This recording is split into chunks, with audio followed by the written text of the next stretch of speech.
thâu cái đó mình mở nó tôi thâu rồi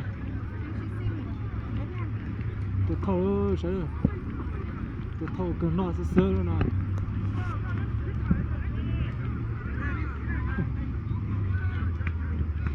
tháo trong xe chán tôi cho mạng nó lấy đúng là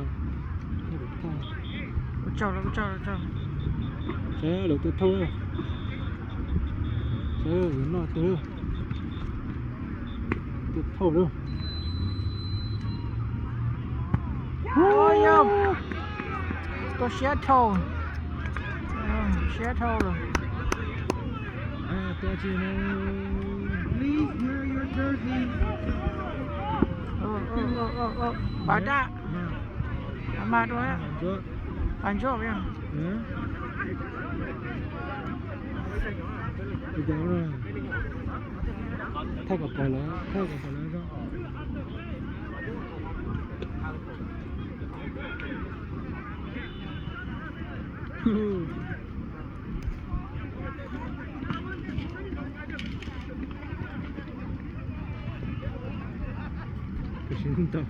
cái sinh tàu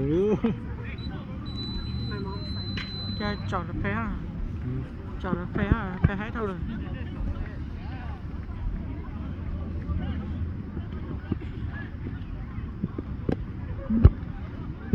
chà sợ ta xem mình chấm chả tôi á sợ ta phải chơi mình sợ thì chấm chả tôi hết vậy phải chơi mà nó tôi thâu chỉ nó là tôi thâu già sẽ rồi chấm một chả tôi cái gì nữa xe ôi cầm mất cả thế này tháo chạy trong xe là ôi giời tròn rồi tao á sợ à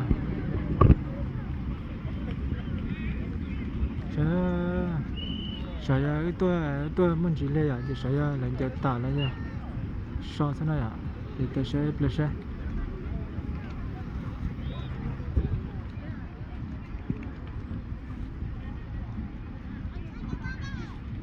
tôi trong cái này à trong cái là sao hay à làm rõ cái là sao thế để tất cả sẽ chua mông à tao bây giờ mông rất thích à bây giờ tức là làm cho cái cho một cái cào à dạ sâm mông rồi à cái này sâm mông rồi à dạ cái tao sâm mông ba ta sai là play ball ta nó là phải cái tôm cái này phải cái tôm cái sẽ phải cái tôm chọn cái tôm dạ nó sẽ làm ra ô là nữa chả là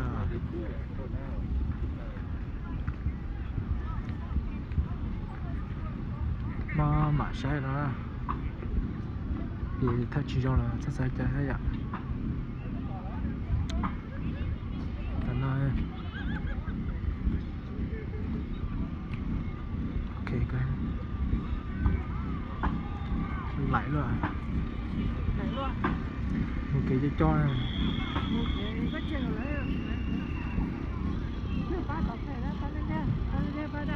dạ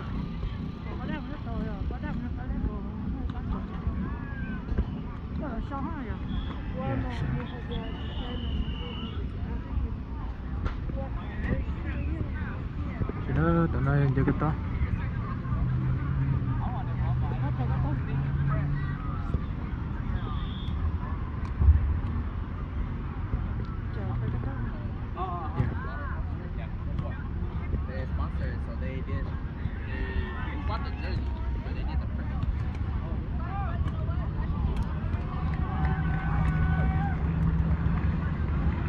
ra là cây cái to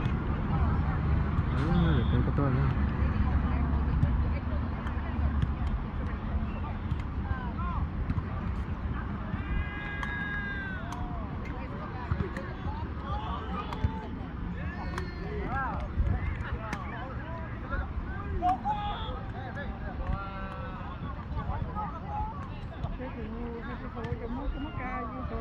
chưa tí à, có cao cái tí ấy. Không cái tí, không có cao. Này đồng bắn. Tao kêu nó to. To nó ha. Chạy được cái to hay cái.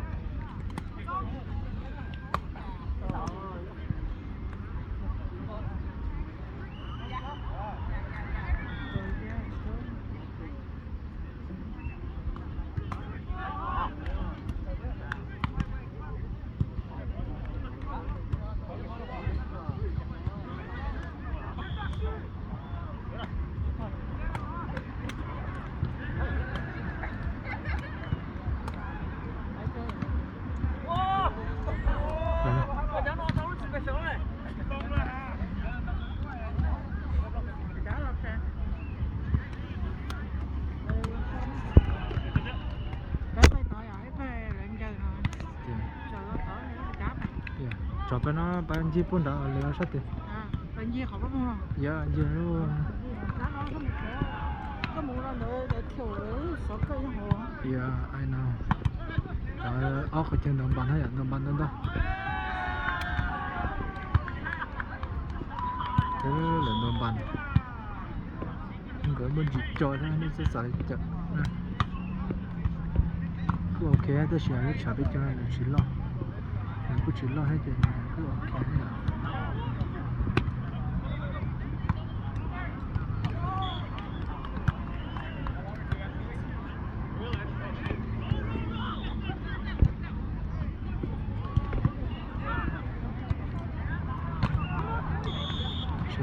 Mình đâu bán rồi, đây bán nha.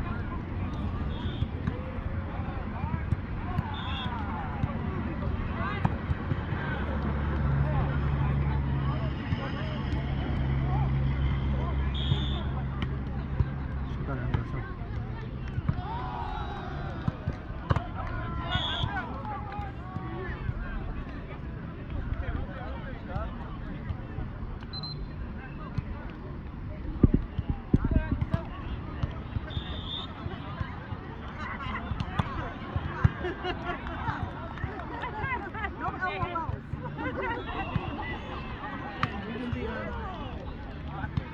Về xuống đầu đó. À. Về xuống đầu kéo cái bác phải có về xuống đầu. Chưa được bao giờ. Sao rồi anh chờ ta theo o nữa. Cái đó sao lại giờ bạn. Bên dưới không? Bạn gì à, bạn sắp tỷ sao ạ?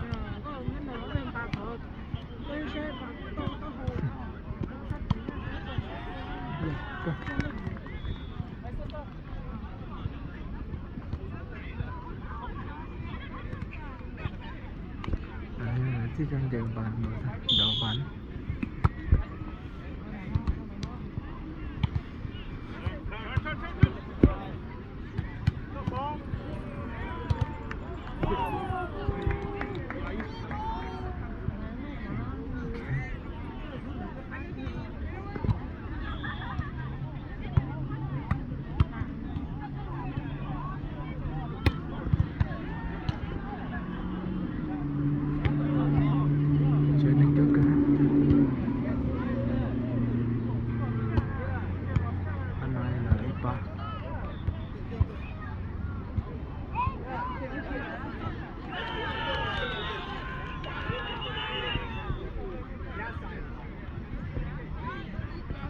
Chắc nó là play football.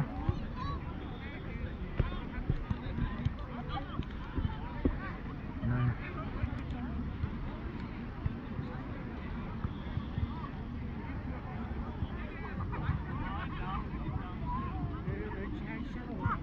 Yeah.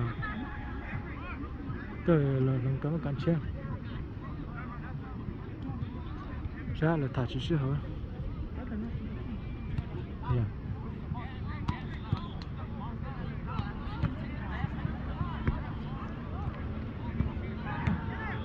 Sao? Đây tao sẽ bắt một chiếc này. Ồ, có cho một cái lịch của đi chơi của cho bên à. Ok. Cái này nó phải sẽ phải cái bờ.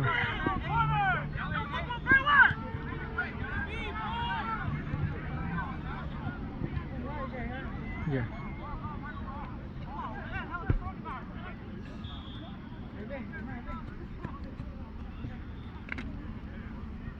Có tập phải nó kề. Tụi Có nó. tập phải kề. Kề hai sao?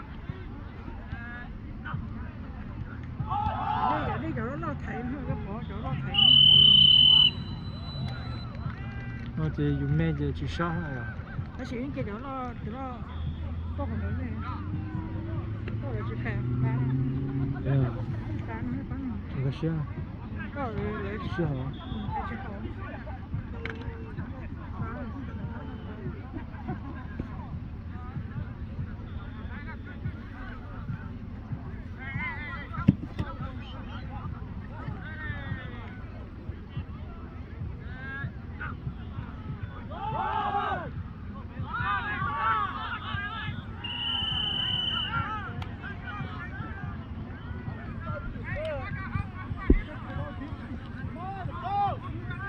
Tao nói hả? Bắt đầu kề bắt đầu ta này. Bây giờ. Tại chỉ sao á? Cái trời suối, cái con chân gì à? Bây giờ. Suối con gì à? Chậu à, bắt đầu chỉ chào cái à. Xe cái đó nó.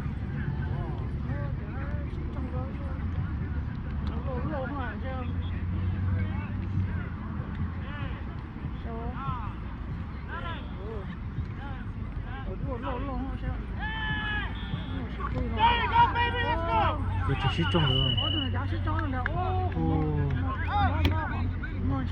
Chỉ trong không một to.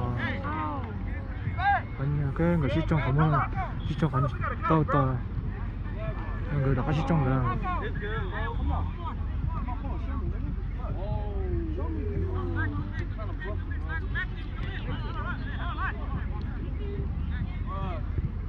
Thank you. I'm sorry. Come on, Pila, get it! Oh, hey, Là bỏ nòng đấy à? thank you. Nó chỉ sáng Nó thấy có thể nói cái nó người. rất tiếng. To Nó chỉ trong nó bây giờ. lấy to cái to lòi kìa. Wow. Người xí mua người xí phải thành năng cho người xí trong à. Ở tôi lấy tao nó người đã có xí trong nữa, ở tôi nào cho lấy tao này à. Lấy ba đã có xí trong thì tao to à.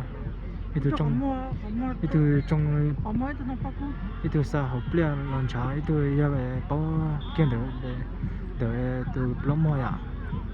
Người đã có xí trong nữa, người ấy to người đã có xí trong nữa ha. Đây là bốn nữa. Mò từ lô to lo. Tôi đéo mò đầu tôi chỉ tôi cái. Bây giờ bắt đầu trong người giả rồi nãy trong uống nó. Ô, sức tu liệu. Cái gì?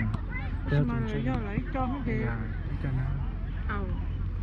Thấy là cho nó tôi tìm. Nhớ cho nhớ gì là thế rồi tất cả.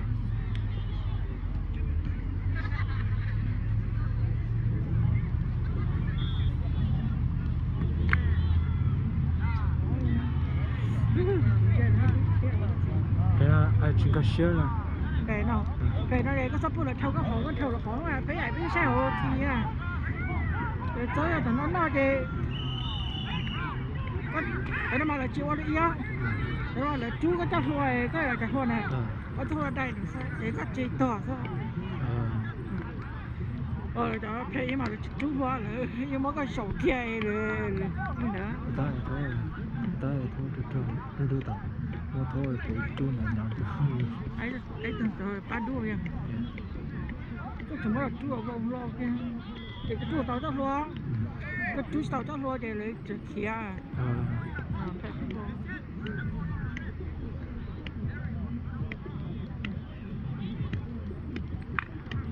tới cái bị bác chết giờ là xin chào với bác chết gì à còn chỉ mua lo thôi nó sắp cua anh ấy trông sắp cua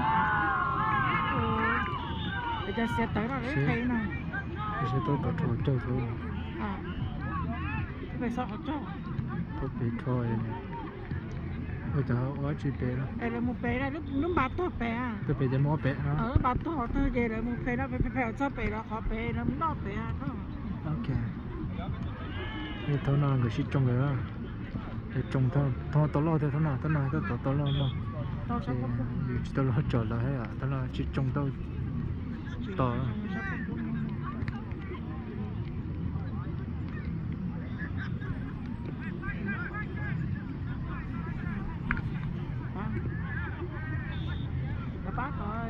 thằng nó sẽ nói thì là thằng chỉ sẽ hỏi cái sẽ bán chỗ là giờ bán chỗ à cái này giờ giờ bán bữa ta là thằng chỉ sẽ hỏi thì là mua cancel à bán đô à thì là mua cancel là thằng chỉ sẽ hỏi à thì là giờ là chỉ sẽ hỏi thì là sống bán chia sẽ là bán chỗ để buổi trưa nó sẽ là play football thế à gọi là play football của nó sáng cái sẽ con nhà chớ cái nó play phải to nhà hai cơ ta phải nhà cái trên của chị nhà chỉ cần tốt bỏ ra là nhà số play nó trong chơi cũng chơi cũng đúng chơi à như mẹ ở những ai như chị đi theo nó hả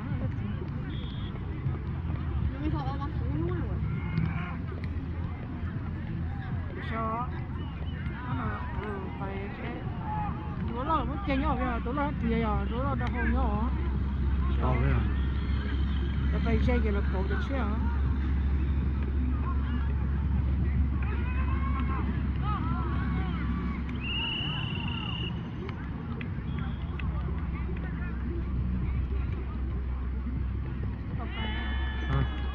phải nhớ nó nó thôi sẽ phải nó hả giờ sẽ play phải sao chơi cái gì à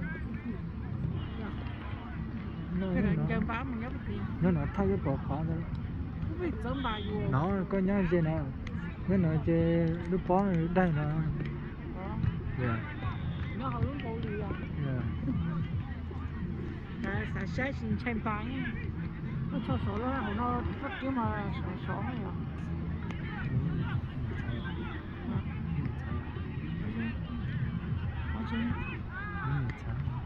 mấy nhà sao stop cái sure đó